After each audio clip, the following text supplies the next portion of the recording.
I'm one of these people that just thinks life's pretty amazing. When I look at every year that I ever have, I always say that that year's better than the last. Have we got anyone who thinks that way? Yay! We've got some optimists in the room. I love optimists. Cool.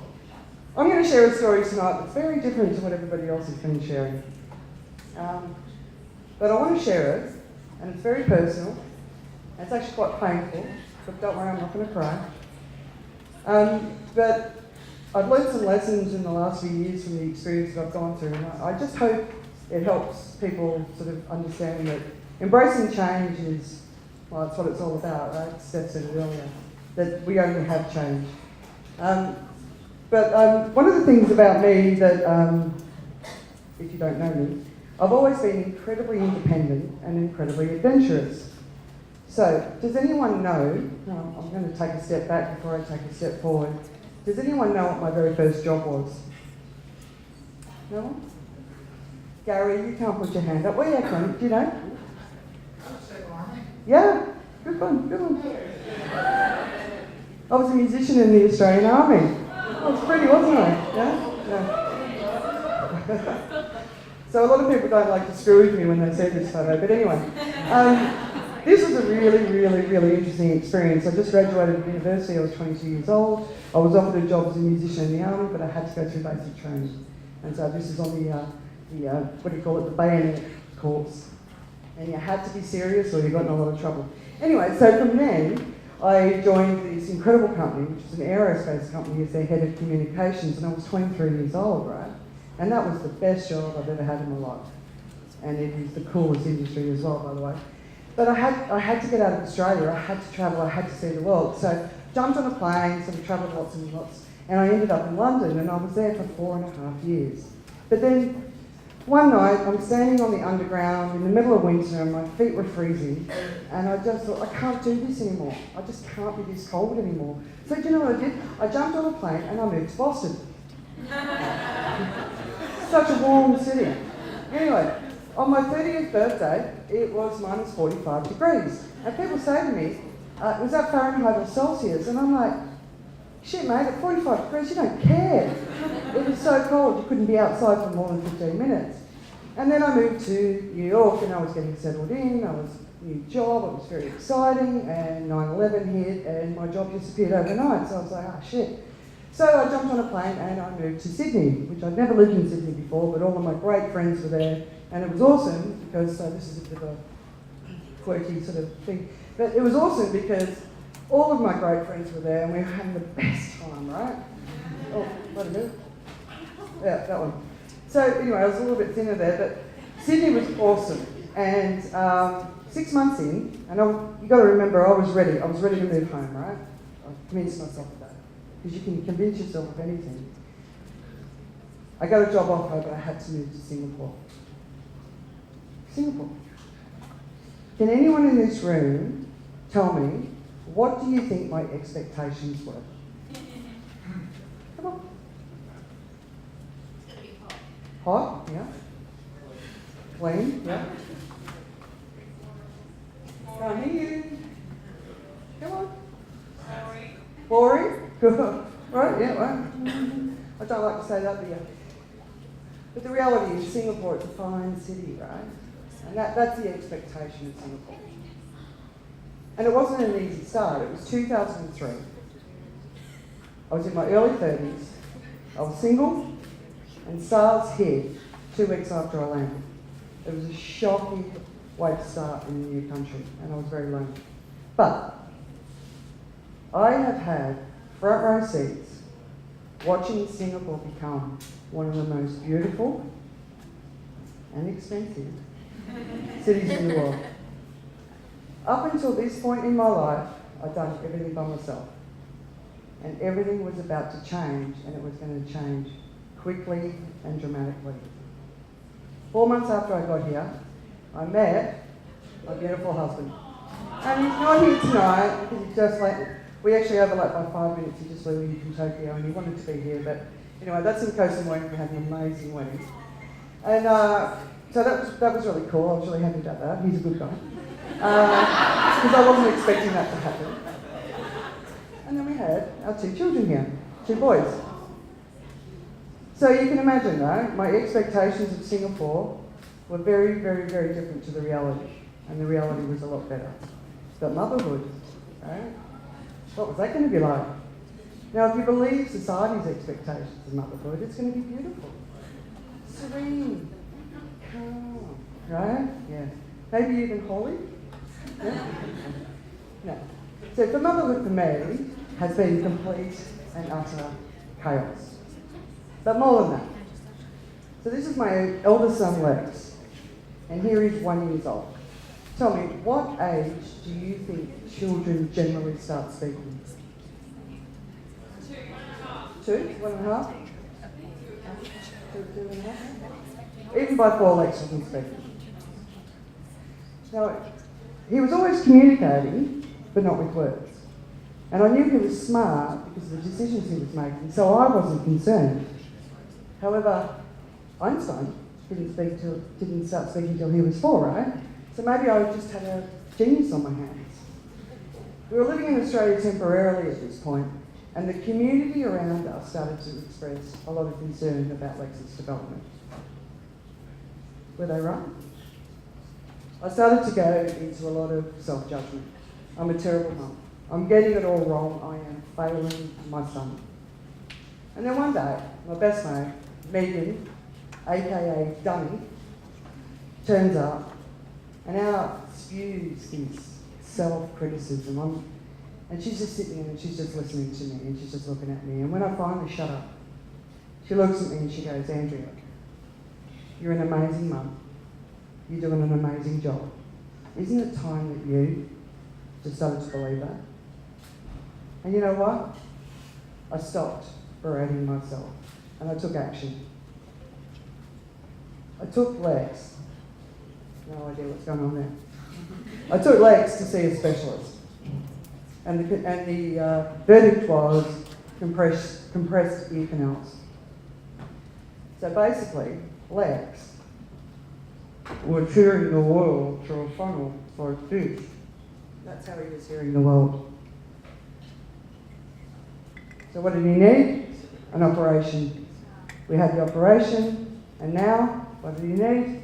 He needed time, love, and a whole lot of patience. That was the end of our saga, right? We could move on. Lex was going to be okay. No, it wasn't. The community around us wanted him diagnosed. Were we dealing with autism? Were we dealing with Asperger's, or was it ADHD? Right?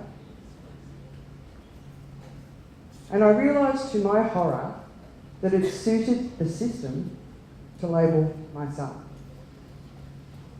Free education, free teachers, government support. But it didn't suit me because it went against what my stomach was telling me. 130 years of collective experience with the teachers and the medical professionals in our life went against what my gut was telling me. So I said no. No.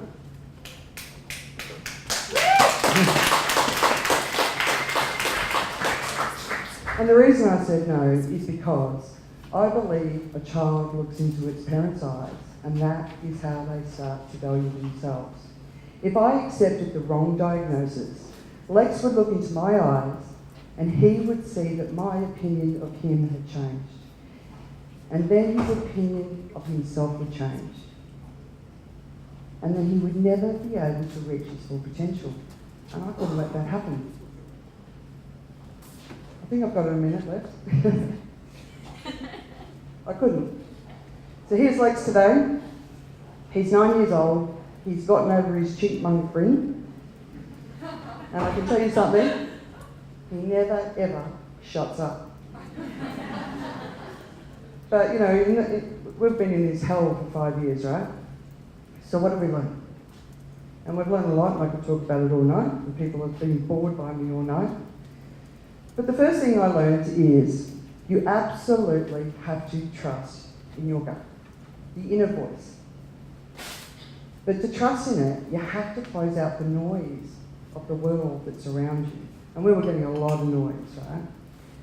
So I really want to encourage everybody in this room, take the time, step back, give yourself the peace and the silence that's needed to listen to this voice.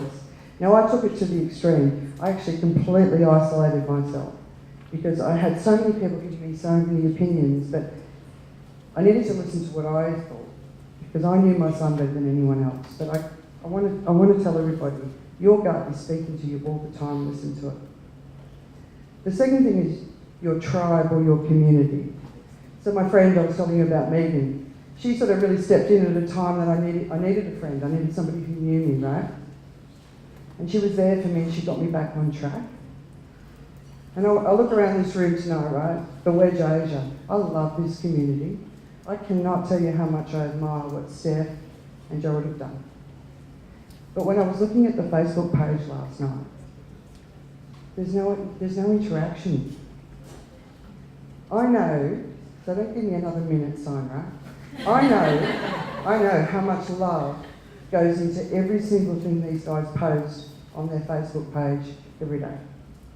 And I want to encourage you, please, make this a magical tribe. And you can only do it by participating. Don't be passive observers. The world is full of passive observers. Make this a tribe, and you do it by participating, all right? Have I got your commitment that tomorrow you're going to go and participate on that Facebook page? Yes. Yes? Don't be silent. So much of the world is silent. I had lunch with Steph recently, and she's like, you know, I post every day, nobody ever says anything. I'm like, yeah, I know, I've been doing it for 10 years. You've only been doing it for one, don't worry, mate. The other thing is obviously quitting. Oh my God, people quit so easily, this life is hard, right? Okay, so obviously I'm not going to quit on my son. I'm not. He's my son. And I see the magic in his soul every single day of his life, right? But at the same time that I was also dealing with Lex, I was also launching my own business. And do you know what I was doing? I launched a content marketing business 10 years ago. You know this content marketing stuff that's really cool right now? Yeah? Yeah, so I launched a business a decade ago. So anyway, obviously that didn't work. So what did I do? Did I quit? No. I took jobs and I went inside large global companies because I wanted to see why they couldn't understand what I was talking about. Because I was meeting with these guys doing new business pitches and they were kind of looking at me like, what? So I went inside, had a look. And the other thing I realised I needed to do was I needed to speak a language that made sense to them as business professionals. I was also, the whole time, I was blogging, I was building my personal brand, I was talking about this stuff, I was failing, I was learning, I was succeeding, and I was failing again, and I was screaming at the world because I was so frustrated, right? But I never quit. I never quit on Lex, and I never quit on my dream. So 3 months ago, I launched my business, finally, right? So never quit. But don't quit. And you know, the world, if you've got a dream, the world needs you to be so tenacious that you never give up. Chase your dreams. And the only thing that's going to stop you achieving any dream is this voice in your head. I'm sorry, I did time this, Steph, right? I've gone over time, but I did time it. We're cool? All right. I was like between 10 and 12 minutes, and this is a bit longer. But anyway, the only thing that ever stops anyone from achieving their dream is their head, right? And there's this voice saying, you can't do it. I don't know, did you experience that, Chris? You can't do it. How could you possibly do it? How could you possibly do it, right? Screw it. Screw it. And you know what? I use much worse language than that. What I want you guys to do is I want you all... Yeah, exactly. What I want you all to do is I want you to say, screw it. Screw it. And I want you to say it louder. Oh, come on. Screw it. Right. Anytime this voice is talking to you and telling you you cannot do something, just say, screw it. I do it every day. I am in doubt every day and I'm like, no, screw it. Every time this voice comes in, no, I don't even want to know about it. I'm going for it. Nothing's going to get in my way. So, never quit. This is my life. Motherhood. How many mothers have we got in the room? How many dads? Oh, only one? Really? I'll go 2, you got 3? All right, cool. Parenting is one of the most insanely intense jobs you'll ever have, right? And there's so many times I wanted to run as far away from my children as I could possibly get, but of course I'm never going to do it. Although one woman did, and she wrote a book and everyone hated her, and I could relate to it, but I never did it. Anyway, so I love these guys. They're amazing, and they've been my greatest teachers in my whole life. And we're closing this chapter on lakes, right? And it's the best time, it's the best thing I've ever, I've been proven right. Every day I've been proven right. And I don't really care about being proven right, but when it comes to my son, I really care about being proven right, right? So we're closing this chapter and we're looking forward to the future. Expectations and reality will always clash. Sometimes it's going to be better, sometimes it's going to be worse. But I'm going to listen to my gut. I'm really going to rely on my tribe, and I'm going to say, screw it. And one of the things I want to say to you guys is, the majority of the people in this room are millennials, right? The business world is terrified of you. They think you all break rules. So for God's sake, break the rules. Change the world. Because we really, really need you to do that. We need a better world. You guys are responsible. We've tried our hardest. It's over to you now, all right? Thank you.